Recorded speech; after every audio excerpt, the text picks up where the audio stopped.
We're talking Philly sports.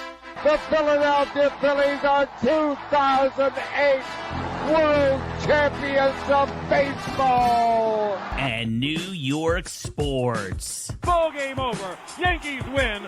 The Yankees win. And the unique history and relationship between the two cities. With Mike Carr. You're so money and you don't even know it. And Adam Turkel. I agree. Nobody's madder about than I am. They're going to say that, and I'm going to look at them and say, "Hi, you're right." This is the Battle for I-95 podcast, starting now. All right, welcome to the Battle for I-95 podcast. This is now episode 20, and we are brought to you by Easy Moving. Moving's hard, do it the easy way. Servicing Fairfield, Connecticut, removal in New York. I am the Turk, Adam Turkel. My partner here, straight out of Philadelphia, Mr. Michael Carr. How you doing today, Mike? All right. Got a lot to talk about coming up.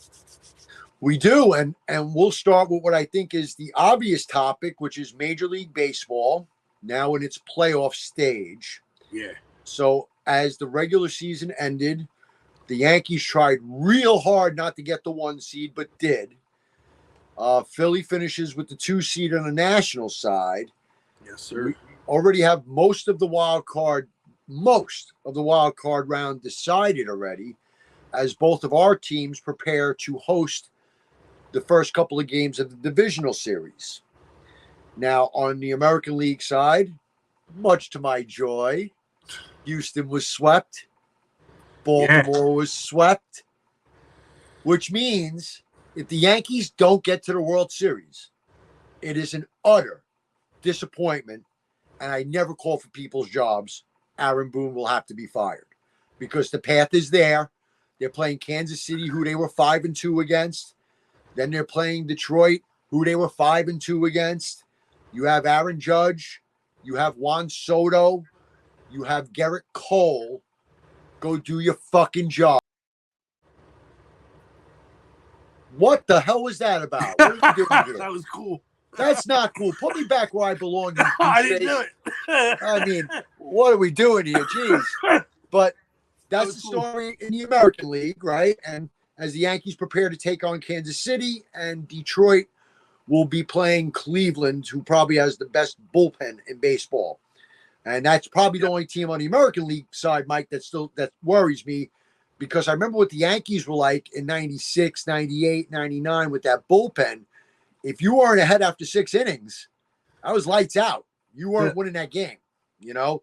That's it. And now on the National League side, the Braves go away quietly into the night after the crazy regular season doubleheader finale with the Mets, in which both teams made the playoffs. The Mets, who were once upon a time 11 games under 500, best record in Major League Baseball since June, get to the playoffs. The Braves get swept. Bye-bye. They're gone. Sounds like you're rooting for somebody. I'm not rooting for the Mets. Ooh, I can't like say. I'll tell you what I am rooting for. I'm rooting for a Subway Series. Are you? That is what I'm rooting for, because you mean the regional rail series? Well, I'll take one or the other. Making either one of you cry will be sufficient. But you know, I really, you know what, Mike? The Dodgers are going to play the Padres, right? Yes. I really think the Padres are going to win that series. They very well can. They very well can. I think that, you know, they're one of the hottest teams in baseball. They got all the tools that would be able to beat the Dodgers, and the Dodgers are a little light in the pitching area. You know what I mean? And they don't have the best starting staff right now.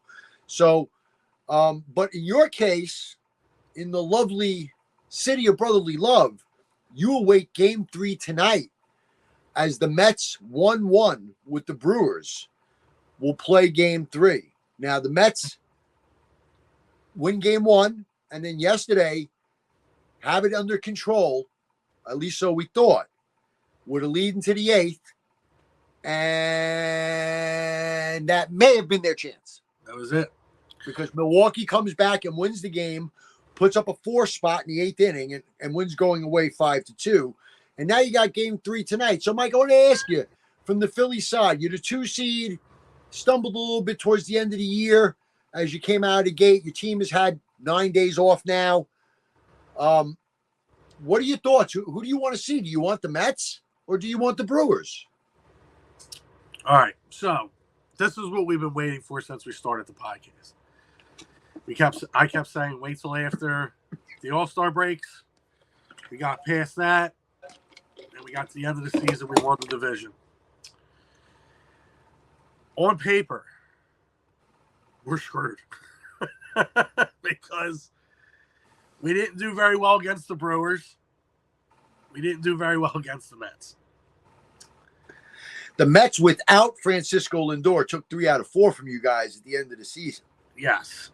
So, with that, I trust that they're still playing with the chip on their shoulder. I don't really care who comes out of it, to be completely honest with you. My feeling as a fan is that we're going to beat whatever team. I think we're probably going to sweep whatever team comes. You're laughing, but I'm serious. I think our starting pitching is just that's going to get us through those first 3 games, no problem. Now, I can say this as a neutral party because I'm a Yankee fan, right? Which is fine. And I probably hate the Mets almost as much as I hate Philadelphia. Almost. The only thing they have going for them is that they play in the 5 boroughs. Other than that, I couldn't give a rat's ass, right? Right. If I was a Philly fan, I actually would want the Mets, and I'll tell you why. A, to redeem that 3 out of 4 at the end of the season, right? Right. B, because they're my divisional rival, and I'd love to rip their heart out and stomp all over it. That's just me, though. I'm a vindictive son of a bitch. Oh, so, no. Yeah, absolutely. I would love for the Mets to win, and we win each game 15-0. I would love nothing more than that for that to happen. I'm a realist. Mike. I think the Brewers are going to take it. Are you listening to me, Mike? I hear you. Yeah, you're really close. I warned you 2 months ago. Yeah. Beware of the Mets. Okay, I'm being aware, and I see them, and come on with it. I actually think, you know what? I would like it to be the Mets because I just think for our purposes, it would be much more exciting to talk about. It would be cool. I mean, again, the Mets have come a long way since Grimace first popped up at Citibank. You know, Citibank? What are we doing? We're going to the bank here? Citi Field, you clown. Citibank. Citibank, whatever. Copycats. Oh, okay. Citizen, yeah, you're right. Citizens Bank Park is a completely original name, sponsored by a bank that pays millions of dollars a year to name for the naming rights. And Citibank doesn't do the same thing. I mean, Jesus. No, Citi Field is because the field belongs to the city. The city. Oh, is it? Is it? Actually, I'm lying. It's CITI, which is CITI. You know what? I was going to say, you New Yorkers can't spell. Yankee Stadium, however, is pure. It is Yankee Stadium. It is pure in name, pure in nature. The home, the house that Jeter built is what that stadium is. The house that George built, Steinbrenner, the house that Ruth built was torn down in 2008. Right next door, right? Right next door. So as we go on this journey, and I know who the Yankees' opponent is, and Garrett Cole pitched game 1 against Kansas City. And listen, Kansas City is a feisty, good team. They are. I said this earlier on. I'm going to say it again. I really believe all the teams left, both sides, any team can win this. There is no powerhouse team right now that you look at and say, oh, shit, this team is pretty unbeatable. How do we get by them? You know what I mean? Yeah. I think the Yankees could beat anyone, Mike. I also think they could lose to anyone. This is for the closest, like I said, on paper playoffs I've ever looked at. Well, what were the highest win totals? I mean, the Yankees had the best record in the American League and only won 94. You know, there was no 100-game winner this year on either side of the coin. Yeah. And like you said, I mean, the number 4 team almost won the number 1 spot. Yeah. They were only a few games out of the number 1 spot. It's going to be exciting. I don't see. I don't see anybody from that bracket, that part of the bracket, coming out besides the Phillies. The Dodgers, on the other hand, can get beat. I think that's going to go 6 or 7 games. I'm actually picking San Diego. 4 or 5 games. I'm picking San Diego that series. San Diego? They have better pitching. I mean, to me, it's simple. I mean, the playoffs, one thing about the playoffs, Mike, the purity of the playoffs is there's some things that haven't changed. Number one, good pitching beats good hitting. Always has, right. Always will. Number two, and this is where the Yankees scare me, defense matters. And the Yankees have been a little shaky defensively this year. Between Gleyber Torres, between the Martian now in left field, the defense is a little meh. And now a big obstacle for the Yankees, and people don't think of this. You know, it's an underrated position. Rizzo broke 2 bones in his hand the second to last game of the season, and he's out. And first base is whoever ends up there. It could be the kid Rice, Ben Rice, who flashed for about a month and then faded away and went on an 0 for 33. Or it could be Oswaldo Cabrera, who is kind of a jack of all trades. Again, not a real heavy hitter. There's going to be a lot of onus on the Yankees to do something that doesn't happen that frequently in the playoffs, and that's to let their bats carry them. But in order for the Yankees to advance and get where they want to get towards number 28, Garrett Cole must be dominant. Garrett Cole must. He cannot lay eggs. He can't. Those are the obvious points of the game. What do you think is the Phillies' keys to advancing to the NLCS, Mike? We got to hit. It's what got you 90 wins. You got to hit. And you not only have to put the ball in the seats, you got to put the ball in play. Small ball counts in the playoffs. It's huge in the playoffs. Sometimes it gets a little colder. The ball's not going to go 450 feet. And you're facing better pitchers, so you have to manufacture some runs. You're not going to get as many long balls. You're just not. Right. You got to put the ball in play. You got to know how to play small ball. You got to get singles. And you can't swing at dog shit like they did last year. And that's the way Arizona took care of the Phillies. They threw first pitch strikes because we were staring at everything. Or with Harper, they just threw something close. But in those cold spots, there's certain spots a hitter just has trouble hitting. Throw it close there, you're up 0-1, and then everything's in the dirt, and they start swinging. If they don't do that, they play some small ball and pitching. Obviously, Zach Wheeler has to be Zach Wheeler. He's been nothing short of amazing this year. Nola might go game 3, putting Sanchez in the game 2. They have a feeling that if it's going to go 3 games, we'd rather have Nola in for the sweep. So if Nola can pitch the way he is known to pitch, I think, like I said, we'll be just fine. That next series is going to be something. I'll tell you, Mike, I wouldn't sleep on this series. And I'm not sleeping. There's 2. In the moment. The Mets and the Brewers are 2 very different types of teams. The Brewers are a very old school. I'll compare them to back in the day, 80s, 90s Cardinals with stealing, running the bases. They play small ball naturally. It's part of their everyday game. Yeah. They like to hit and run. They like to do all these things that, are considered antiquated now. But, in playoff baseball, I think those are things that matter. And there's just something about the Mets. I mean, you look at that roster on paper, and there is no fucking way, especially with that pitching staff, that they should have won 90 games. There is no fucking way that they should have gotten to this point. And yet, they're still here.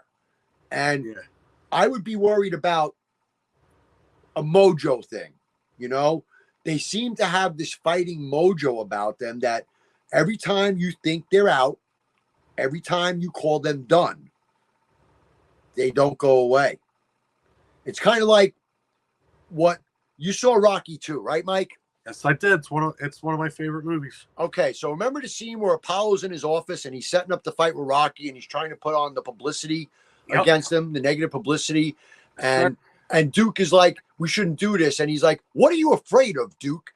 And Duke stands up and looks around and he walks over to Apollo real quietly, and he leans over to him and he goes, He's all wrong. He's all wrong for us, babe.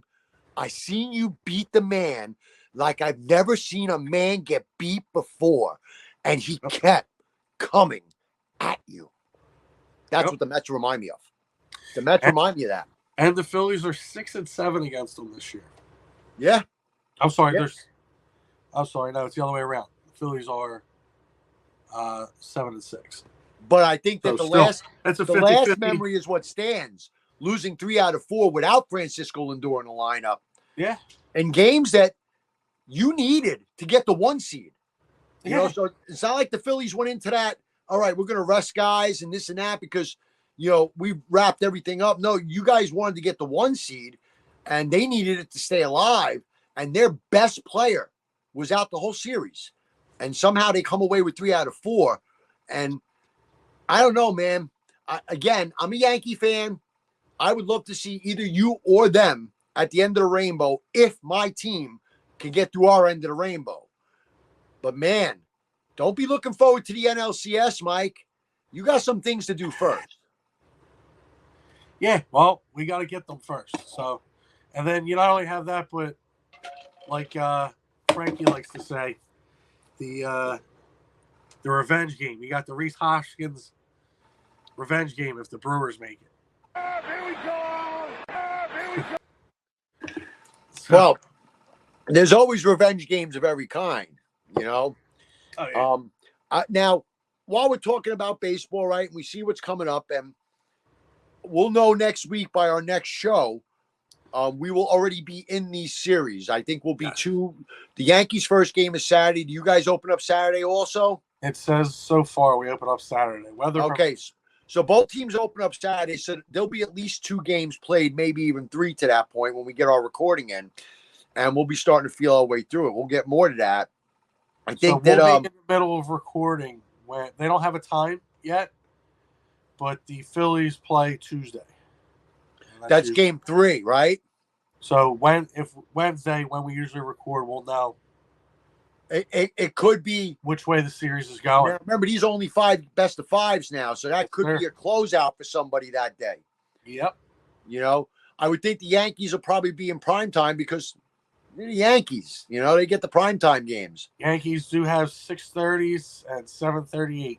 That's what I figured. Yeah, and Phillies will probably play. Probably the Phillies probably is TBA because it depends on whether you're playing Milwaukee in the Central Time Zone or the Mets on the East Coast. So that's probably why that game 3 is TBA. Okay. Depends on who you're playing. Right. Yep. All right. So you don't have a time for your third game either. But no, we don't. And I think they're going to determine that by if somebody has a closeout game. Okay. You know, if somebody's up 2-0 about to close it up, that's probably going to get the primetime game, I would think. You know? Sure. Makes sense when you look at it. Well, that's where we're going to be with baseball. And before we go into, you know, which is the sport of the moment, which is football, there's something else I want to talk to you about, Mike. The NBA was shook this weekend. And the team that shook it was my New York Knicks. They traded Julius Randle and Dante DiVincenzo and acquired Karl Anthony Towns. And nobody cares. And everybody cares. And nobody cares. And I'm going to tell you why everybody cares. Go ahead. The Knicks broke up to Villanova. It's over. No. We still got 3 to 4. I'm going to tell you what. Look at the team. I'm going to explain it to you like this. The Knicks basically just traded Julius Randle and Dante DiVincenzo for Mikal Bridges and Karl Anthony Towns. I'll take it. That's a good trade. That's an absolute upgrade, right? Towns brings something that we didn't have that your team does and that Boston does. That is game changing. And that is having a stretch big that can knock the three down. And He's a Towns wuss. is good as anybody else, 40% from the three. Which, Soft. listen, man, I'm going to tell you what I saw in the playoffs last year. I saw your team do it, and I saw Indiana do it. Everybody collapsed and doubled Brunson. He still lit your ass up anyway, but it was tough. He got collapsed on. You know what this We got does, Paul Mike? George. Stop bringing it up. Mike, there's no collapsing on Brunson now. Because if you leave either Anunoby, Towns, Bridges open on the perimeter, they're going to make you pay. I They like don't to start change for the another- dynamic. What? They don't start for another couple of weeks. Man, they're in camp already, dog. That's what I It's said. here. They'll start for another couple of weeks. We here. It's here. You know, the season starts, I think preseason starts October 13th. So Okay. look, that's about 10 days away. The preseason will start. But between you guys getting Paul George and the Knicks, basically, the Knicks are going for it. This is an all-in They are move. going for it. Yes, this is an all-in move. This is okay, we think this guy's the finishing piece. And we think that, listen to this starting lineup, Mike. You can't scoff at this.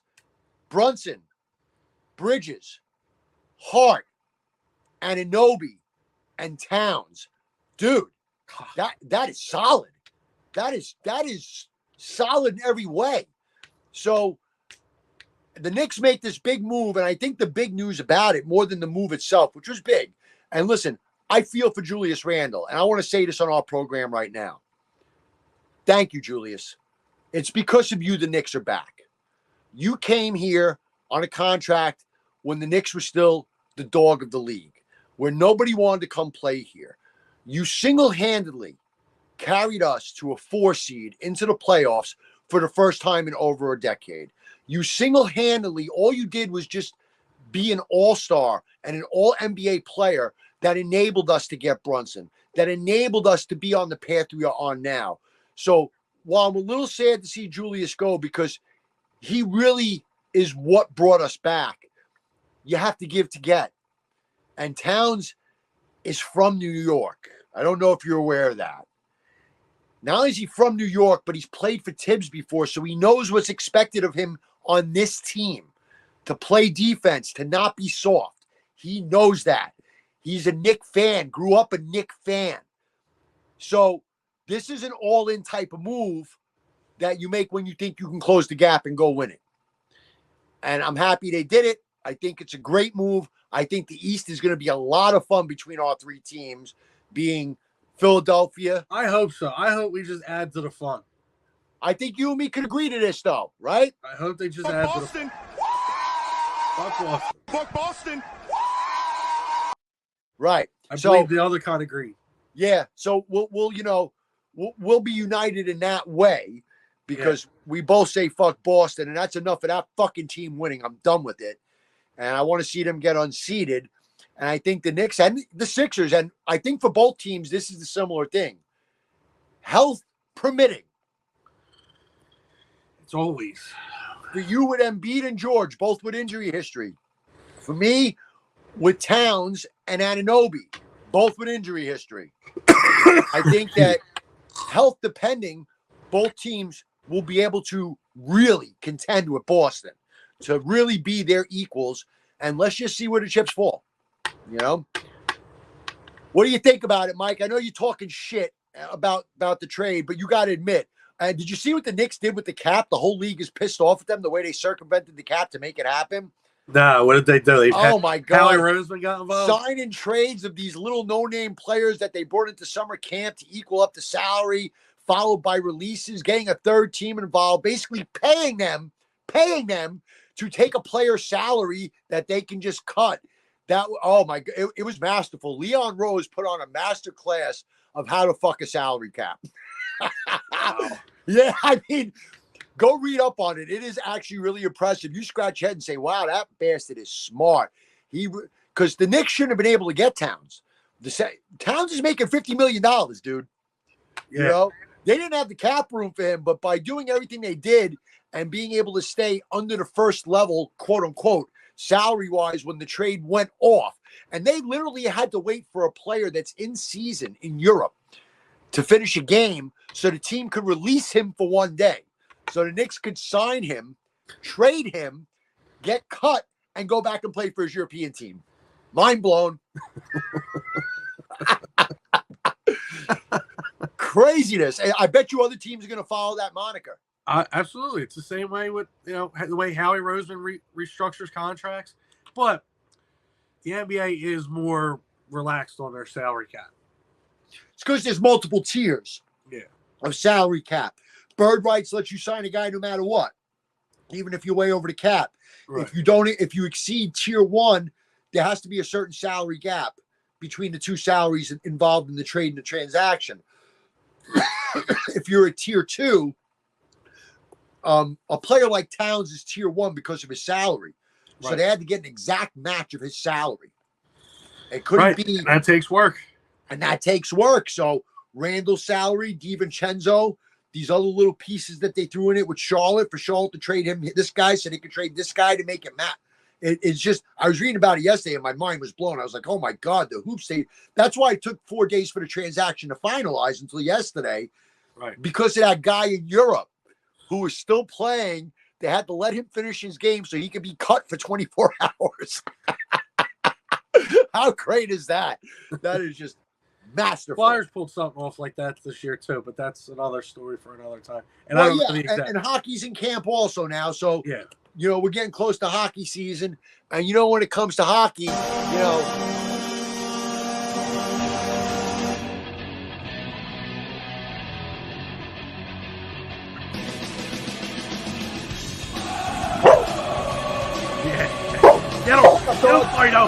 Get him, Fido.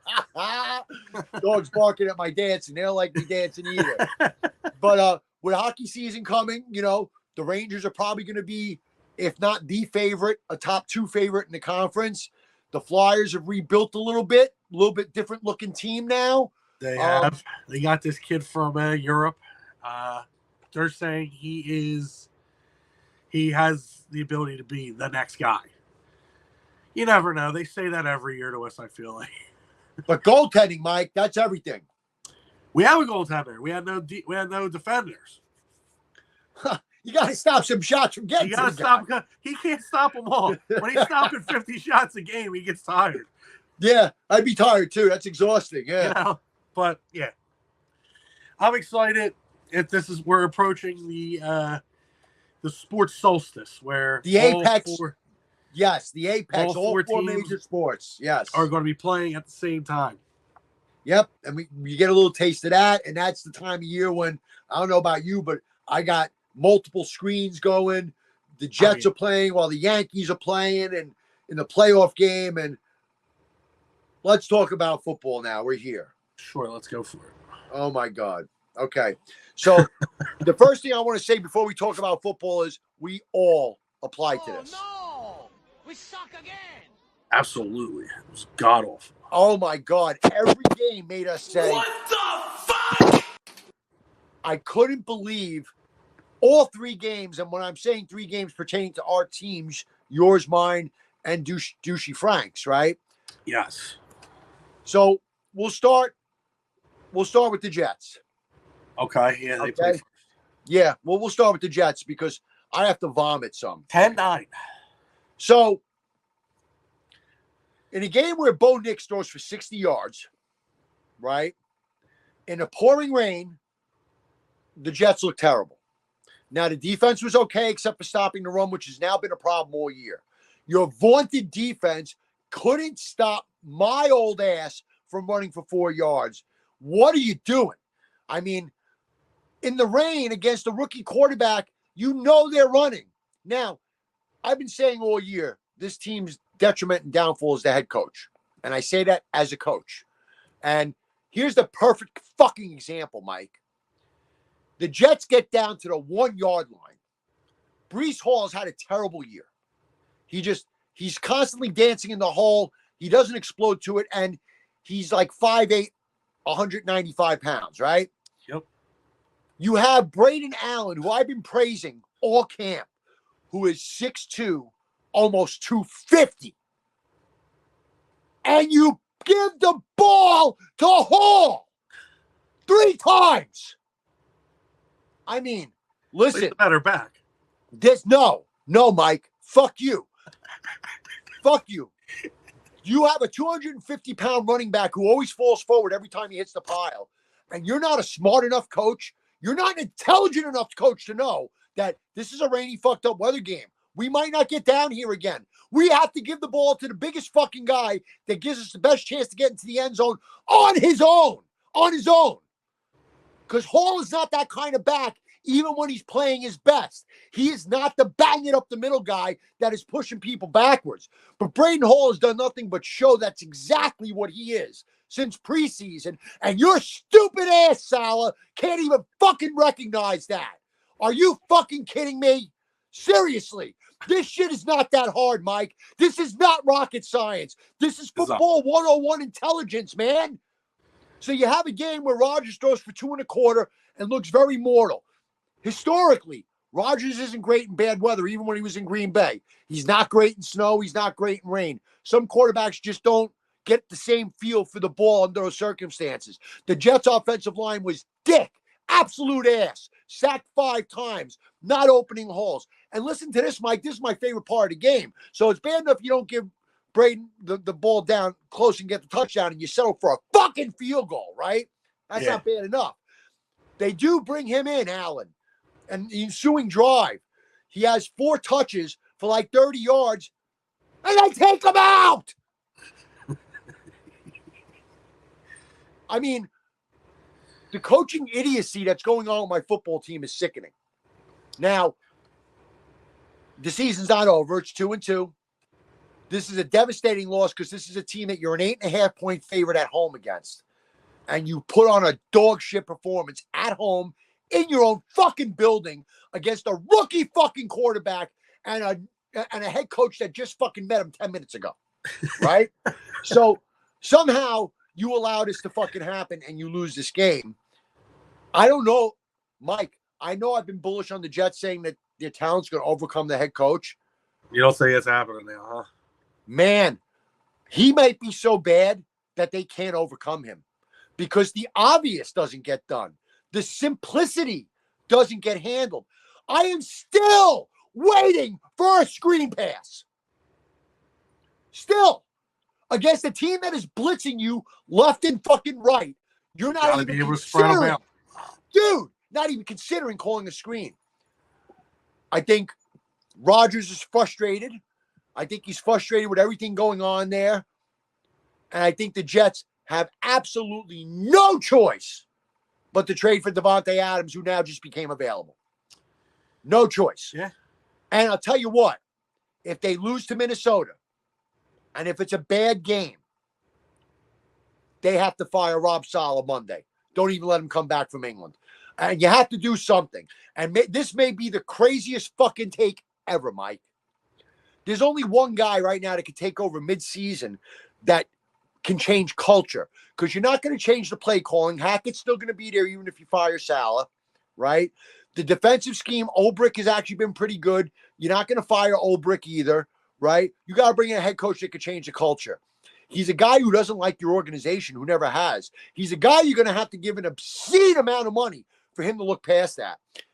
If Robert Saleh coaches poorly again and the team is unprepared again, by the way, we lead the league in penalties, talk about undisciplined, and this happens again, and you have to fire him, and you have to go get Bill Belichick.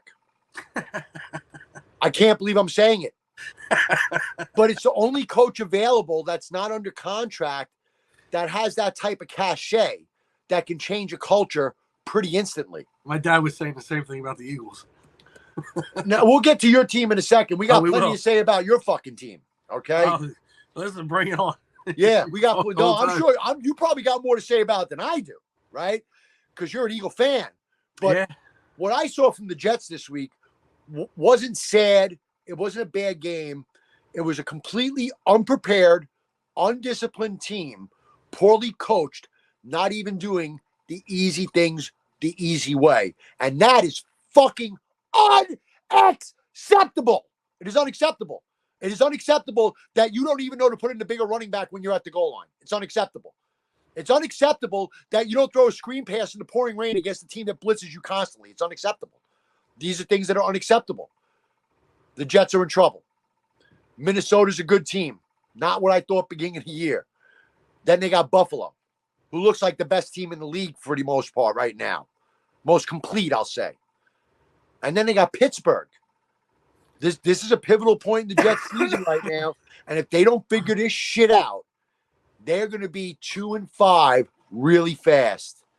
So, Mike, Yeah, how was your trip to Tampa? it was warm. So I get down there. We suck again. And I'm not going to shit too much on the people that I was with, but very, very, very novices when it comes to tailgating. Okay? I wanted to be out of the house. The stadium's 45 minutes away. I wanted to be out of the goddamn house by 9 a.m. I was nice enough to say, okay, 10 o'clock, like 9:58 on the road.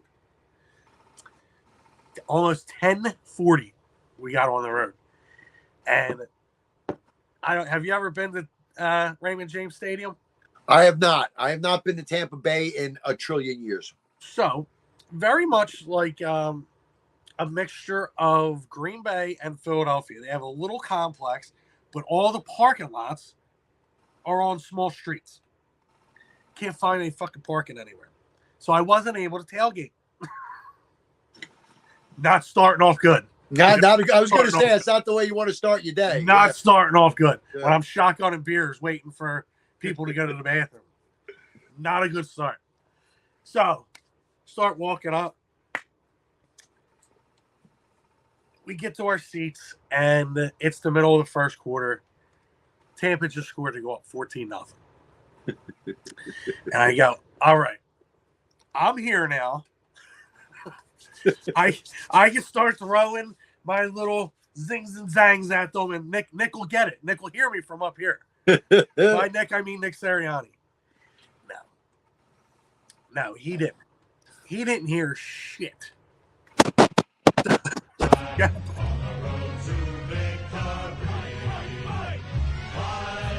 So, I decide I'm going to go move down to the boat. I'm going to go sit next to the cannons. And they start moving the ball. They start giving the ball to Saquon. They're spreading out and running up the middle. It's been working. He's actually been their best player so far. Then we get a nice little pass to the end zone, touchdown, Devontae Smith. Okay, we're back in this game. So I go, I got to move even closer. So I get seats 4 rows from the field. And I watched a team just fall under the conditions of Tampa Bay. First off, Turk, they played in New Orleans, right? Not that far away from Tampa Bay. Right. Would you even go home? Yeah, they always go home. But would you? Why? Because Why you want not? to. Why I'm not? going to tell you why. You just asked. I'm going to give you the answer. So guys can sleep in their own beds and get better rest, and you can work out at your own facility because you have everything there. So they always go. Mike, every team, there's no exceptions. They always go home. They were not heat acclimated. You're watching guys run out with cramps. The other team is sitting there just, this is every day for us. This is just going to work. Watching guys huff and puff. We had to pull out our center. Cam Jurgens had to come out a couple times. You're already down. You didn't have your best right tackle in. You have no wide receivers. And Baker Mayfield looked like Steve Young against you guys. Oh, let's get to the defense. You want to hear about a firing? Vic Fangio should not have a job today. Vic Fangio. Mike, he just got there, Mike. It don't matter. It don't matter. He says in a press conference, they said, listen, how come the corners never play press? I got a stat for you you're going to love. Go ahead. Remember Bryce Huff, the guy you signed from the Jets? Yeah. He has one more quarterback pressure than Hassan Reddick does this season. Yeah. Yeah. That dude. Yo. You guys are very lucky. I learned there's a rule in the NFL that we can't trade for him back, even if you guys try to give him back. No, you can't, because You can't trade for a player in the same calendar year back from the 2 team years. that you traded him. So if the Jets were to say turn around and trade him to the Raiders, then you could. Right. But since it would be back to the exact trade, it's like a give back. The NFL You says can't that's give a it no. back. Can't give it back. Even if you lose in the trade, you can't get it back. That's right. So you're very lucky. By the way, I'm wearing them. Oh, The look, biggest he's wearing prankster in the Jet NFL. Green. That's perfect. Jet Green. Yeah, that's good. Well, Vic Fangio says he doesn't press his corners because he lets the corners decide whether they want to press or not. Isn't he calling coverage? He's supposed to. I mean, if you call say you call 2-man under press, that's a call. It's not Right. And the press. it's not a Keyword! decision. Right. Keyword! Press! Yeah. Now I'm going to be 6 yards off the ball, coach. Oh, okay. First, another thing is you have a rookie corner who. What the heck? Did it again. Wow, what is going on with you over there today, huh? I don't know. What the fuck? What the Yeah. fuck? Twice. Yeah, twice. We have a rookie corner who was playing very well. He was going against Mike Evans most of the day. Did very well stopping him for a rookie. I could give him that. But you can't give a kid who has no NFL experience all the reins. Listen, these kids need coaching. They need coaching. They need coaching. Even Especially at a the NFL rookie level, they need coaching. who just got in the league. He's still wetting the fucking behind his ears. You got to feed him everything that you can and just let his talent play. And not Then make him think. another great look was and I understand, BG Brandon Graham is in his late 30s. I think he's 37. I think he's 37. He's not supposed to be playing every down, but he's your best pass rusher. He's your best defensive lineman right now. 3rd and goal. I'm watching him on the sideline. He's standing on the sideline. And they just run the ball right in like no problem because Jordan Davis is just a fat lard and just stands there. He's a blocking dummy. He's a 6'6" blocking dummy. So we did have a blocked field goal. Well, so it would have been 36 points scored. So you're lucky, yeah. And that's all I got from that. What was the final on that? 33-13 or something? Was that the final? It was 33-16 Oh. because of the blocked field goal. Right. Otherwise, it's 36-16. Yeah. Good thing for that we field scored goal. twice, blocked field goal. And at that time, I think it was just do some simple math there. Okay, so yeah, it was 27. Yeah. It's not what you want. And listen, early season, we've been through 4 weeks now. Philly's first venture into warm weather, which is a problem. Like when people go to Miami, it's a problem. Except not anymore. Miami sucks. Miami can't beat the Titans. I mean, they're terrible, but They're also in their 5th quarterback. we're looking at a league that is taking a little bit of a different shape. All right, so you had undefeated Pittsburgh. Hi, Frank. Frank talking all the smack to Indianapolis, and they drop the ball and lose to Indy. So, and then the Ravens, Flacco. and Flacco's the one that sticks it to him. And then to top it off, the Ravens go beat up the Bills and show everybody, hey, we're still here, guys. We're not done yet. And I'm sorry, Frank's team's not winning that division, no matter how much he wants to think he's going to. That's not going to happen. The Ravens are just better, and that's all there is to it. But I'm still alive. You're still alive. You're still alive. The most epic collapse in NFL history starts. That would be priceless. It really would be priceless. If all the things that I ever call in my life is that, You can live with it. I could. Yeah, you can live with that one. Yeah. Well, the NFL as a whole is a little backwards right now. I mean, the Niners choke up a 10-point lead the other day. They got a couple of losses. All of a sudden, they ain't looking as great. All of a sudden, Minnesota thinks that they're beat the Minnesota Patriots, from the 70s. all these teams just look weird. Even Kansas City, undefeated, doesn't look right. They don't look the same, you know? So the league is kind of all over the place. Now, one thing I called before the year, and you didn't like when I said it recently, was I think almost called them that, the Commanders, I think they're going to win the division, Mike. I really do. It keeps going this way, yeah. And Dude. by walking. Do you realize that this quarterback as a rookie has broken a record through 4 games, 83% completion percentage, never been done in the NFL before in 4 games by a rookie? Yeah. I mean, never been done before by anyone, not even a veteran. It's not a rookie record. It's an NFL record. So Daniels is looking like the real deal. He's got a coach to help him. And they look like they're getting better. You know, like you could see the progressive steps that they're taking as an offense. And, you know, their schedule outside of division isn't super prohibitive.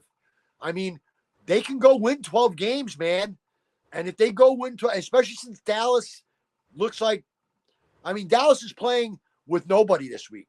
Their whole defense is basically out, right? They don't have one of their receivers now. I mean, they're a mess. So you got your problems with your receiving core. That showed itself this game. You know, it's a problem when there's nobody for the man to throw the ball to that's getting open. And I just, Washington is really dangerous. They're one of the surprises. Them in Minnesota is, you're like, wow, man, what the hell happened? Sam Darnold leads the league in touchdowns. He's one of the best quarterbacks in the league. Fuck me. You know, fuck me. Because I always knew the Jets fucked him up. Yeah. All he had to do was spend 1 year in San Francisco with Shanahan behind Purdy and learn some shit. And all of a sudden, he looks more than competent.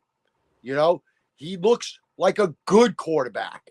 And that is just a further indictment to how fucked up my organization is and how every time they get a piece of gold, they turn it to coal. You know, it's just, when shit stinks, it's from the top down. Yeah. You know, when it's bad, it's not just bad because of the coach. It's bad because of the general manager. It's bad because the owner doesn't know who to hire to be the general manager. All the above. You know, your team might have a little bit of a shitty coaching situation right now, but at least you know the very top of your organization, Howie and your owner, Lurie. You know what you got with them, right? And so you know that if Sirianni continues to wet the bed, that they're going to do what has to be done, even if this year ends up becoming lost, and you'll end up with a new head coach next year. I don't have that faith in my team because I still have Robert Saleh. And I can't believe this man is still employed. I'm speechless. Mike, you know me a long time. Yes. All right. You've known me in coaching for a long time. I don't say this to be arrogant. I don't say this to sound like it's an easy job. It's not. No. I am 20 times better than this guy. And it's not even close. I'm not even hesitating when I say it. I am 20 times better than him because I know to put the big running back in on the fucking goal line in a rainy game. We know what they say. It's not what you know. It's who you know. It's who you know. And unfortunately, I don't know fucking nobody. And that's why I'm here doing a podcast with Mike. Right. Yeah. Right. So good times, Mike. These are all great times. All good times. So the Steelers, the Eagles, the Jets all wet the bed. You know, you're a game behind Washington. I'm a game behind Buffalo. The Steelers are only a game ahead of Baltimore now. And Baltimore's going to catch them. Fuck you, Frank. You beat. It's happening. Deal with it. And, you know, Kansas City will muddle their way through the season and get to the playoffs and probably kick everybody's ass again when it's playoff time because that just seems to be how championship teams are. You know, once they've won a couple of times, the regular season is kind of mundane. It's a little boring. They get enough to do what they got to do to get in the tournament. And then when the lights get hot, Patrick Mahomes comes out to play, you know, and I expect nothing different. In your conference, it's a little more convoluted, right? San Francisco doesn't look as good. Nobody really looks good. Your team doesn't look as, except for Minnesota. Minnesota and Washington. Unbelievable. Unbelievable. Yeah. It's The unbelievable. Seahawks are 3-1. Yeah, but the Seahawks are 3-1. I don't believe in them yet. I got to see them go. I want to see them go beat San Francisco. You know, Baker's 3-1. Baker's 3-1, but he may be in the worst division in football. Yeah, he is. You know, They now started hot though. Yeah, well, listen, the Saints started hot, and you know the Saints are a relevant player. And I got news for you: everybody I think in that division is a relevant player except for Carolina. I think that the Falcons are a relevant player. You know, no team in there is great, but all three are good, and one of them is going to figure it out. You know, one of them is going to come out of there. So, I don't think Frank is joining us today. If he does, it'll be last minute. I got a text from him. Good job, Frank. Way to screw everything up. And you know, you and me will probably just be going over the games and stuff. But we got stuff to pick here. We want to talk about this coming week in the NFL. Now, as far as last week, I did okay. Obviously, the Jets let me down. Never mind cover. Couldn't even win the fucking game. Let's miss a couple of field goals, including the last one. And Mike, I mean, you can't even kick a field goal with one of the better field goal kickers in the league for a 50-yarder. And as soon as they showed the stat that he was like 15 for his last 16, I was like, oh my God, they just fucking put the Malonk on him. He's going to miss it. And he misses it. And he missed it. It's unbelievable, Mike. But let's get to business at hand here. So we're going to start with today's game. Yeah. Which is Tampa Bay at the Falcons. The Falcons are the 2.5-point favorite. Tampa coming off a big performance against the Bird Brains. Atlanta coming off a big win. What do you think about this game? It's going to be one of those classic divisional rivalries, either a shootout or one of those really close 17-10 games. Don't go too on a limb and say it's either a shootout or a low-scoring game. I wouldn't want you to take a chance. Yeah. Based on what I saw in Tampa, they just ran all over us. So I don't think the Falcons are much better than us. So I would say the Buccaneers are going to win. I would probably take Tampa also because, unlike a lot of people, I like Baker Mayfield. I actually wanted the Jets to draft him instead of Darnold when Cleveland took Baker 1. I've always thought he has a little moxie to his game. You know, he knows how to improvise. He'll make, chicken soup out of chicken shit sometimes. Yeah. And I got respect for Cousins. I just think Tampa Bay is a little bit better right now. Yeah. So I'm going to take Tampa in that also. We're going to start with pain right away, Mike. Yeah, let's just get it over with. Straight from London. It's a bloody football game across the pond. And where the New York Jets and Aaron Rodgers and the worst head coach maybe in NFL history will be taking on their former quarterback, Sam Darnold, and the undefeated Minnesota Vikings. And much to my surprise, Mike, the line is only Minnesota by 2.5. And I'm still taking the Vikings. You guys are just you're all over the place. So this is a tough one for me, and I'm going to tell you why. Because you're agreeing with me. No, I'm going to tell you why. Yeah. The Vikings have been good, but I don't think they're this good. I'll start with that. Okay? They've been good. They've beaten a couple of last year's playoff teams. Donald has looked good. Nobody in this league wins every game. It's a long trip from Minnesota to London, longer than going from New York. I think that Aaron Rodgers was seriously affected by the weather.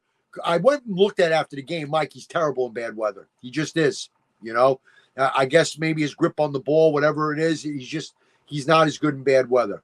I think that there's going to be, the Jets are much more desperate right now than Minnesota.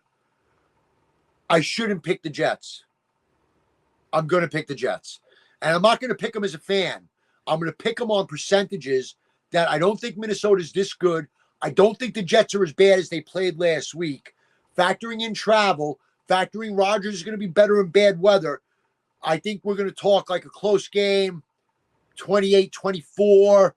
Could go either way. It's only 2.5 points. So I'd rather take the points on a game that I think is that close without using my fandom. Obviously, I hope the Jets win, but this isn't a bet of confidence at all. Clearly. Yeah. So that's that game. Here's a game that I am surprised. Boy, this is another low number for this game.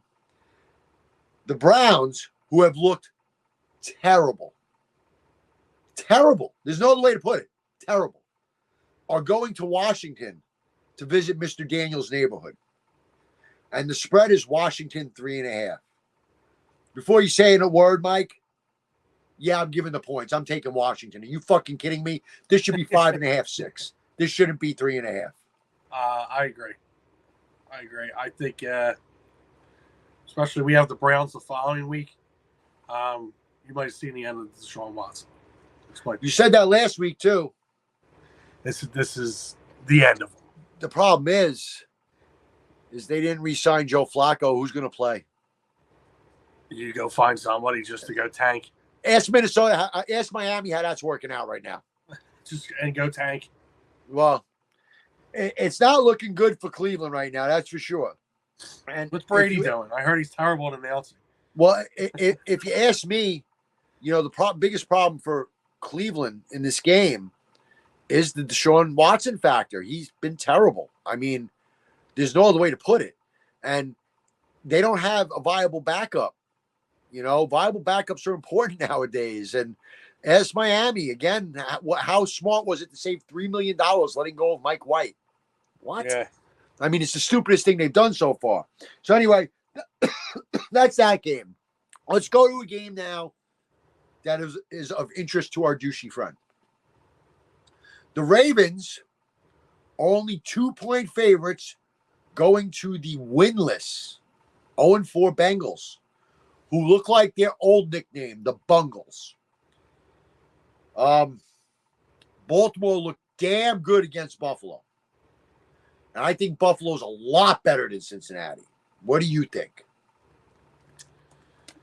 I can agree with that.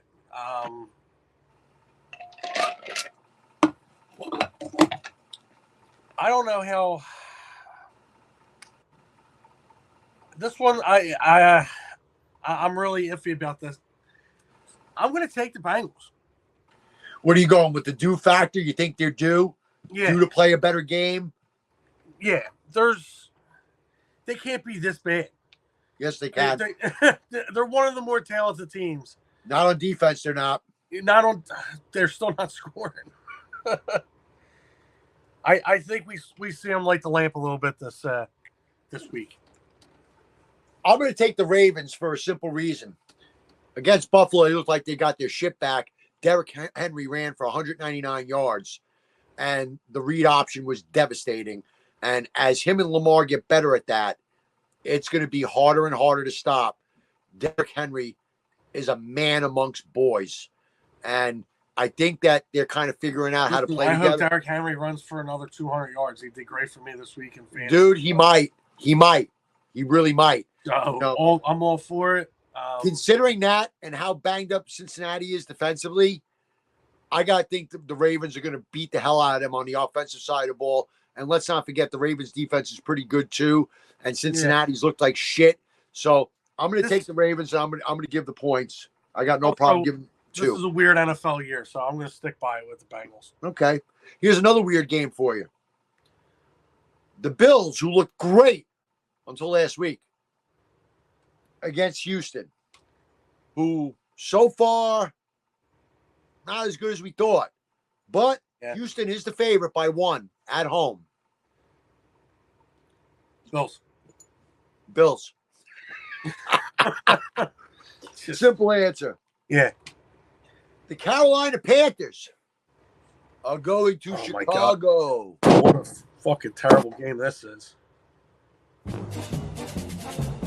And the frozen Chicago tundra. Bears in the snow of winter await the arrival of the Carolina Panthers.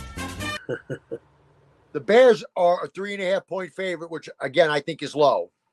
I don't think the Bears are great, but I think Carolina might be that bad. I think Caleb Williams is not what you thought he was, and I'm going to pick the Panthers. I'm going to say Caleb looked better last week, and he's going to keep getting better because he's very talented. I don't see him being a shit draft pick, even if it takes him longer to acclimate than I thought it was. And I'm going to say this again. I think Carolina may be the worst team in football. And going into Chicago, a game Chicago has to have to stay alive in the division. I'm going to say that Chicago just finds a way because Carolina is not that bad, not that good. Not that good. So, all right, here's another one. Oh, isn't this a barn burner? The Colts, coming off their victory against the Steelers, are 2.5-point favorites at Jacksonville. Trevor Lawrence and the overrated Jaguars. I mean, can Jacksonville really lose this game?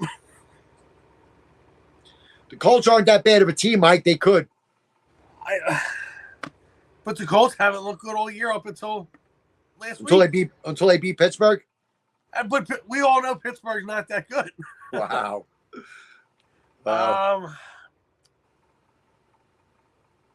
I'll take the Jags. So you're gonna give the 2.5 for the Jaguars and take the Jags. Yeah. Let me ask you, what's your logic on that? What's your reason? They just can't. Another team just can't be this bad. It just can't be. All right, so Flacco, also going, not coming in, just adrenaline pumping. He's got a whole week to prepare. He's 1,000,000 years old. This is a young man's game. I'm going to counter you. I'm going to say Indy wins this game, and I'll give the points on the road, and I'm going to tell you why. Because Flacco's an old man. Nothing is shaking him. He's fighting for his career. He looked damn good last week. And so far, the problem with the Colts this year is that Richardson hasn't looked as good as he did last year before the injury. And now that he's hurt again, which, by the way, is another subject, is Richardson an injury problem? Is this just what his career is?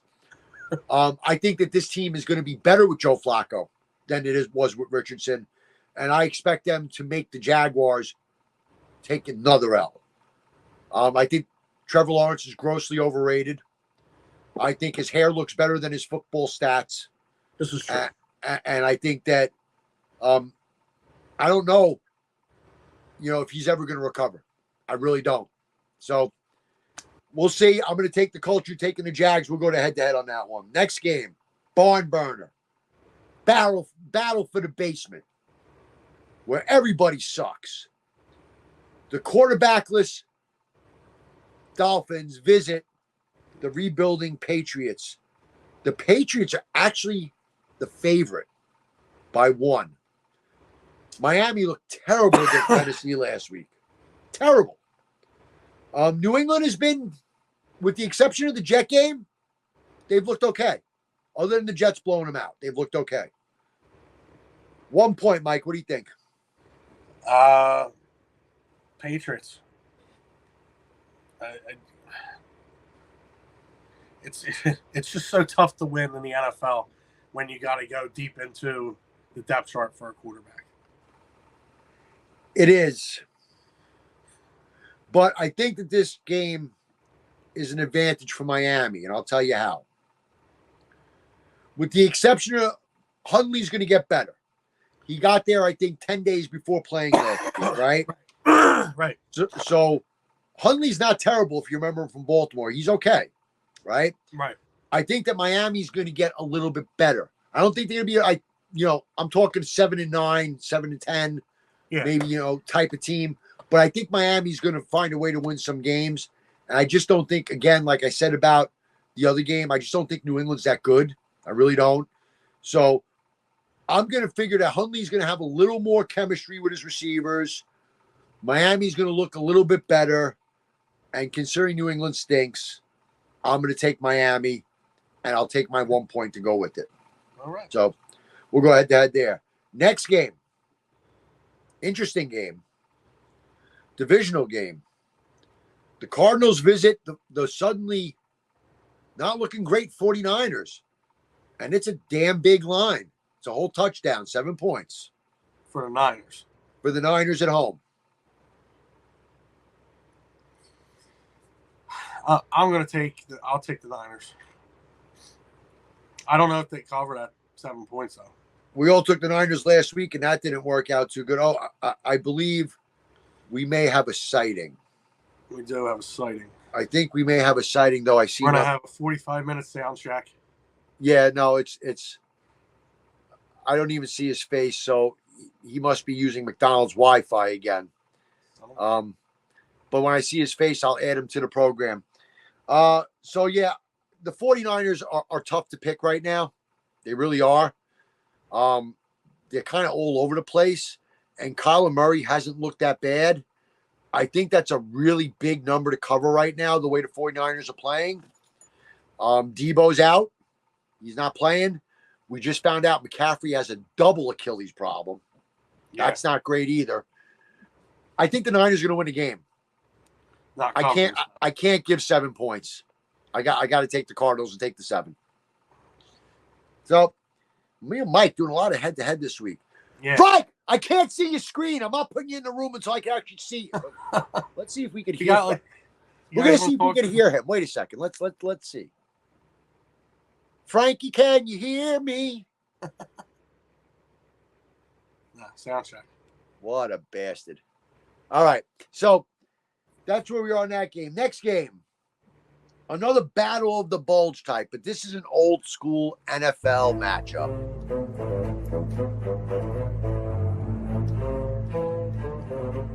The Las Vegas Raiders, former team of Oakland, go to the Mile High Stadium against the Flying High Broncos, coming off their upset victory over my shitty coach Jets. The line in this game, the Broncos are 2.5 favorites at home. Speak to me. I'm going to lay to the 2. We'll take the home favorite. You're going to lay to 2.5 with Denver. Yep. You know, I've been going against you this whole week a lot. Just keep going. I can't this time. Nah. The Raiders. Oh, wait. We have a sighting. He says he's okay. Do you smell something? Yeah. I smell douchiness. Smells here like we cheese. Here we go. And Frankie has finally arrived when there's only about 2 minutes left, but that's okay, Frank. We were in the middle of going over our picks this coming week. Okay. We did discuss last week, and we came to the We conclusion. didn't talk about Steelers, right? Well, we came to the conclusion that, you know, we suck again. we all sucked, that nothing went well for us. And I think all of our teams need more of this. We're talking about practice, not a game. I don't know. I was ready to call the Steelers the Steel Curtain until last week. Yeah. Yeah, those were some wool drapes last week. Some rivets. Yes. Yes. I don't know what the fuck they were. Well, I'll tell you what. You know, we started going over games this week, and I'll get you up to speed with us quick. You're gonna pick quickly, Frank. So you're Go ahead. You're under fire here. I'll fire away. Buccaneers at Falcons. Falcons 2.5 point favorites. Atlanta. Jets Vikings in London. Vikings 2.5 point favorites. Vikings all day. Go take it in your ass. Browns at Commanders. Commanders 3.5 point favorites. I got to go with the rookie. Let's go Commanders. The Ravens at Bengals. Bengals a Fuck the Ravens. home dog, but only 2 points. Ooh. I think the Bengals might catch a little bit. I'll go Bengals. Ladies and gentlemen, don't do drugs. Here we are. Now we have the Bills at the Texans. The Texans are a 1 point home dog. All right, I have a theory. Anytime there's a plus No one, theory. Give me rapid I fire. take the +1. So I'm taking the +1. Panthers and Bears. Bears 3.5-point home favorite. Bears by 10. The Colts who just whoop your ass at the flailing Jaguars. Jaguars are a 2.5-point favorite. Now the Colts will lose. Jaguars. Liar. Battle of the Bulge. No quarterback Dolphins against no team Patriots. Patriots are a 1-point favorite. Oh, watch that game? It won't be on the red zone, right? It won't be there. Unfortunately, it will. Well, I have to do not disturb on. What the fuck? Just fucking pick one. I can't hear you now. Pick one. He Oh can't my hear you. God. Wow. So for everybody that still can't hear us, I'm now telling Frank to go fuck himself. So you can't hear me? No, he can't hear you. You can't hear? Now I do. No, Oh. somebody was calling me and I have it on. Now I hear you. Oh. So I have it on do not disturb, but I hear bring, bring. I'll take the Dolphins suck without a quarterback. I'm going to go Patriots. Wow. Okay. Cardinals at Niners, but the Niners are given a touchdown and the Niners don't look great. Hey, Cardinals are weird. I'll take the Niners.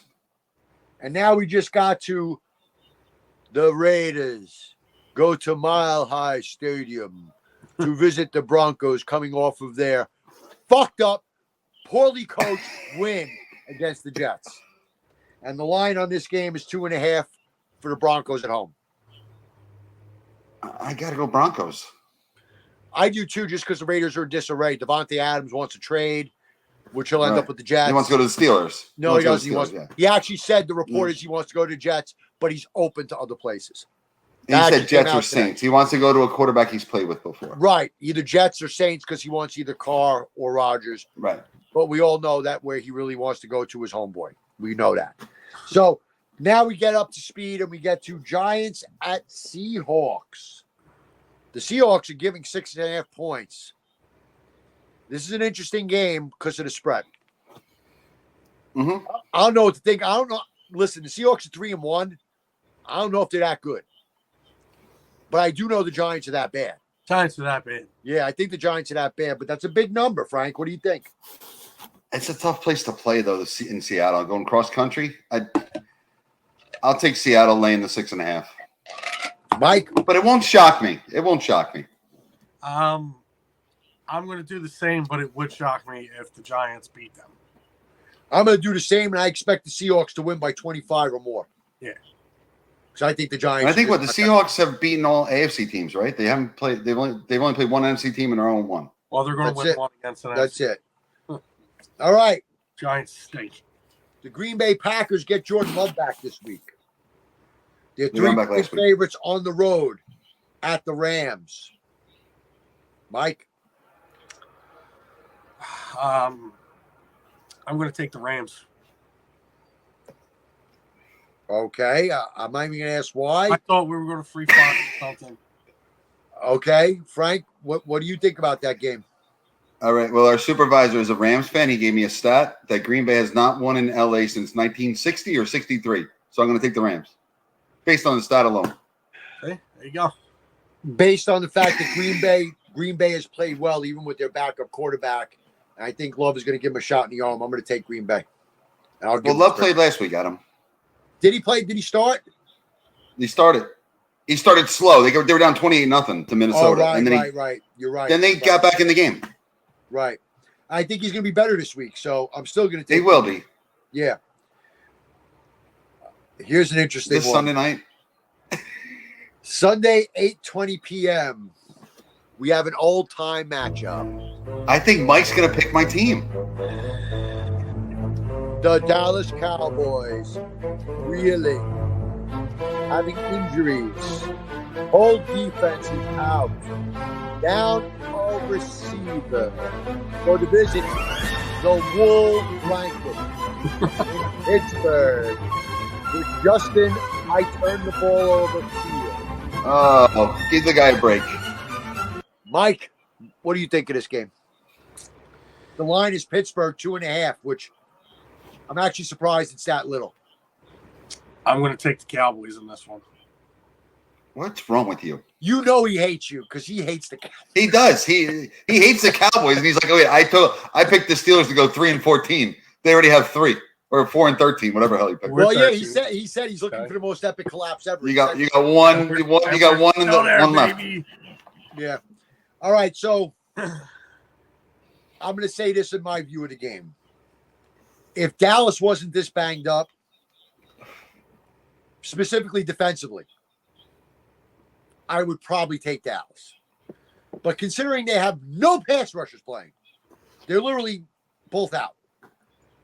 Considering that their corners have looked terrible, and now they're not going to be able to put pressure on Justin Fields, I can't take Dallas. I have to take Pittsburgh. I'll lay it 2.5. Frank, I'm not even going to ask you. I know what you're saying. So I just think this. But for some reason, they play down to competition, and they should blow the doors off Dallas. Their defense should be able to fucking stop Dak and them. Well, I think in order for the Cowboys to win this game, the Cowboys have to put up 28 points or more. Zeke's got to lose about 60 pounds. Well, there's no running game. That's they part have of no the problem running with Dallas. game. There's no running game whatsoever. Yeah. You know, I mean, you got a 90-year-old and you got some kid who's fucking fresh wet behind the ears, and they both don't look great. I mean, and let's keep it real. Yeah, but the Steelers should put Joey Porter Jr. on CeeDee Lamb and have Minka over the top of him to help him. Considering that make the other guys beat you. Considering they don't have Cooks this week, that's probably what they're going to do. Because you don't make have to worry about Cooks. All right, because they can still get a pass rush with just Watt and now Herbig. So the Monday night game is weird. I like it though. The Saints at the Chiefs. Oh, that's right. The Chiefs are giving 5.5 in Arrowhead at home. Now, quick Turk synopsis. The Chiefs are 4-0, but they have not resembled the Chiefs I'm used to seeing. And with the exception of one bad game, the Saints look a lot better than I thought they were going to. I'll pick first on this one and let you two argue it out. Kansas City's due to drop a game. I'm actually going to take the Saints in the points. I'll take the 5.5. I think if Kansas City wins, it's going to be a field goal. Frankie? If you notice what the Chiefs have done in the last couple of years, regular season, they play their 6-point favorites, 7-point favorites. They win by 3. They win by 4. I think they win, but they win by 3. I'm going to agree with you, Adam. Mike? I am not only taking the points here, but I think the Saints are going to win outright. Me too. Like you said, I don't think they could. The Chiefs are. It's a good money line bet. I don't think the Chiefs are what they say they are. They're not clicking the way they should be. It is a good money line bet too. It's plus 205. Oh yeah. Yeah. Yeah, I would completely take the Saints outright, but I'll take the points. Sure, just in case. Yeah, for sure. Now, we talked briefly about our teams, Frank. My biggest point was Robert Saleh is the worst thing to happen to the Jets right now. I apologize. My eye is tearing right now. I didn't mean to make you cry, Frank. I'm sorry. I know. I'm very upset about the Steelers' loss. Yes. I'm sorry, Frank. You can do it! Get that old ass of yours in there. You can do it! Now, in my earlier rant, the Jets lost that game for one reason. It wasn't because of the defense, which wasn't great against the run. It wasn't because of Rodgers, who didn't play great in bad weather. They lost that game because they have the worst head coach in the NFL, who's so fucking stupid that he doesn't know at the 1-yard line to give the ball to the guy that weighs 250 pounds. Somehow that escapes his fucking ass, and I don't understand it.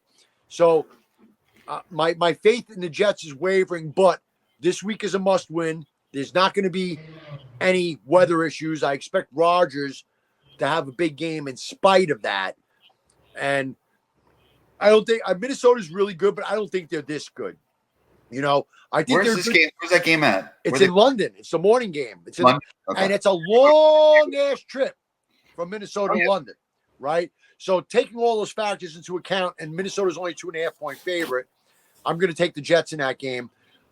Mike, we went over Mike's team too, in depth. You know, the problems that we saw for the Eagles that game, which Mike got to witness firsthand with a big Tampa cannon up his ass as he sat there. On 3 different levels. Yeah, he tried everything to change the luck, and he just couldn't change it no matter what the fuck he did. You We know, blocked a field goal. and now we're going to ask you, Frank, what the fuck happened to the Steelers this week? What did you see? What did you see as the glaring thing of, if we don't fix this, this can get worse? I saw the ghost of 2009, Joe Flacco, come into the game. And this was not the 2009 Joe Flacco. This was the 2024 Joe Flacco. All he did was fucking nickel and dime him. 10-yard pass, 10-yard pass, 15. And then they run it in. The defense just did not do anything to contain. Like, I don't know if they were waiting for deep passes from him, but they were not up at the box. They didn't get any pressure on him. TJ Watt got chipped every single play. Never had just him versus the right tackle. So if their defense doesn't do it, that's called intelligent coaching. Absolutely. Yeah. Absolutely. You line up your tight end on that side, or you have somebody in motion and give them a little chip. Definitely. But yeah, they're not going to win. They should win games when they score 24 points with that defense. My concern would be this now. The one thing about the NFL is it's a copycat league, right? Everybody goes over film like it's God's gift. And other teams are going to see that blueprint of what Joe Flacco and the Colts did. And they're going to try to follow that blueprint now. They're going to think that, okay, we can control the game with the short game. We don't have to take big plays. We don't have to necessarily ground and pound it right into the line, which is the strength of the Steelers. But we can pick and pop. We can run double slants. We can run sluggo. We can run out and turn it into out and up later on in the game. I think teams are going to go to school on that, and the Steelers have to be careful, because if they don't tighten that up close, all that pass rush that's been basically carrying you the first 3 wins is not going to be available if they don't stop. Right, and even if you get a pass rush to throw a 5-yard pass, it takes 2 seconds. That's what I'm saying. The pass rush is going to be negated. It's going to be negated. Right. So Pittsburgh is going to have to get much better at pressing receivers and not letting the short game take over. That's just from my view what I saw. But I also think Fields look better. Fields looking good each week. He's getting better and better. I mean, he had the one fumble. I thought his elbow was down. I don't know. They called it a fumble. And then George Pickens had a bad fumble at the 4-yard line. You can't do that when you're trying to come back. Turnovers kill. Yeah, that was the first time that they lost the turnovers. They had 2. Yeah. But they won't announce him as the starting quarterback. Tomlin just won't announce him as the starting quarterback. He probably wants to keep him hungry. That's why he wants to keep him hungry. Dude, you trade fucking Russell Wilson to friggin' Miami for a number 3 or 3rd round pick, 2nd round pick, whatever. Give it him. Then bring in Devontae Adams. You get a washing machine and a pick of the quarters in my pocket. Frank. And then bring Devontae Adams. No, we're getting Devontae Adams. Frank. Everybody wants to play for Tomlin except me. Frank, listen to me. Everybody wants to be famous. Nobody wants to put the Listen work. to me, Frank. I know you think Devontae's going to the Jets. Okay. Or the Saints. He's not going to Pittsburgh. He wants to play with either Carr or Rodgers. So, could he go to the Chiefs? No. They don't have the money, right? They don't have the cap room to do it. They couldn't do it if they wanted to. Okay. Yeah. So, the Devontae Adams thing is interesting. He's hurt though. He's actually legitimately hurt. They said his hamstring. So yeah, I'm sure he's legitimately hurt, and they're not playing him to ruin the trade. He's just he's got Gardner Minshew as his quarterback. There's no. I know. The most honest league on the planet. There's no line. He's hurt by Gardner Minshew. That's what he's hurt by. Right. He's hurt by the passes up here that he keeps getting lit up to go get. Yeah. So Devontae Adams, as soon as he gets traded, all of a sudden will be magically okay, and he'll be ready to play wherever he ends up. As we go switching into gears real quick. What? Who'd you guys pick to win tonight? The baseball game. Oh, you both got the Brewers.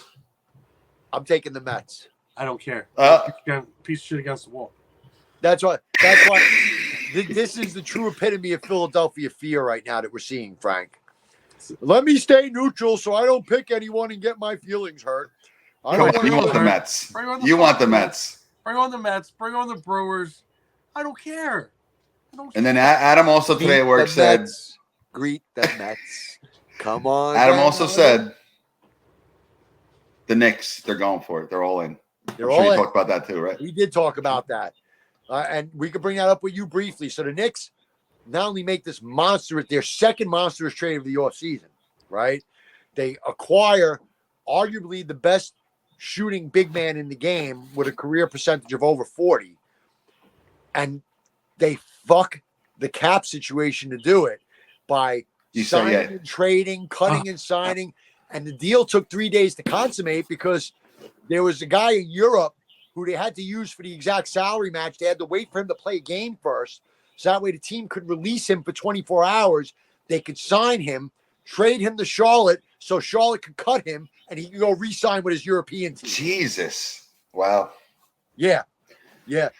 And the league is Well, I mean, you know what? You know what? You put all your chips in the middle of the table, so get it done this year. Yeah. And Mike, I saw a well, little they signed Embiid for 3 years, right? He's happy. I saw a little film, Mike. It was a film of Towns with Embiid in a headlock. Embiid ain't grabbing nobody's ankles this year. I just want you to know that. That's not going to happen. So, yeah. Poor DiVincenzo. Listen, I'm going to say this outright, okay? I love Dante. He was great last year. The man can shoot, and he's all heart. But there's two things. First, you have to give to get in a trade, right? So we'll start with that. The Knicks have acquired guards. They got the guy who played for you last year, Mike, that little pain in the ass Cameron Payne. They went out and they got themselves, what the hell is it? From Marquette. They got the kid from Marquette. They got guards, and they have Deuce McBride. They have guards. And the rumor is, and I believe it because it's coming from a couple of credible sources in the Garden, is that Dante was not all into that Villanova 4 thing because he knew he was going to lose time to Bridges and Bridges was going to start. And he didn't like that. Okay. So if he's not all in, then he has to go anyway. Okay. Let him go do his thing where he's got to do his thing. I'm grateful to Dante for what he did during the playoffs last year. I think he's a great dude. I would have loved to have seen the Villanova 4 play together. But I'd rather have Karl Anthony Towns. That's just me, Glad you're happy. You got about 5 weeks till Gonzaga, just so you know. 5 weeks till back. Nobody cares. Nobody cares. There's people that care. No. Spokane's going nuts. No. I'll be honest, I haven't given that Nick rant was about 20 minutes, and I haven't given a single shit yet. Yeah, this is what we think. This is what we think of Gonzaga. Playoffs? Don't talk about it. Playoffs? You kidding me? Playoffs? Wait. You're gonna try and tell me they don't make the? You might not even make. Really? Yeah, really. Yeah. They got their same team as last year. Yeah.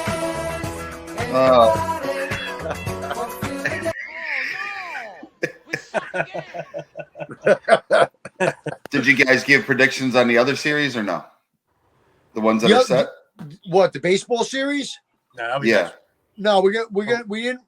All right, here's my prediction. Because when they start, what, Saturday? Yankees in 4, because I just think they're better than them. And I'm going to take the underdog Detroit Tigers to upset Cleveland because they're hot. So I'm going to take Tigers and them. On the other side, I took San Diego over the Dodgers. So I just think San Diego right now has more pitching. And I think pitching speaks in the playoffs. And depending on who the Phillies get, if they get Milwaukee, I'm going to take the Phillies. If they get and all these series are you are such a homer. It's not even funny. all these series are 2-2-1. They're all 2-2-1 now. Yeah, it's 5 games. Okay. Best of 5. Yes, best of 5. Okay. Mike, what's your prediction for all those series I just said? All right, Yankees Royals. I'm going to be truthful here, and I think the Yankees are going to beat Kansas City. 4 games. I think Cleveland will beat Detroit. That'll probably go all 5. The Phillies will beat either the Mets or the Brewers. But I'm the homer, Mike. In 4 games. In 4 games. But I'm the homer. And this one's the hardest one.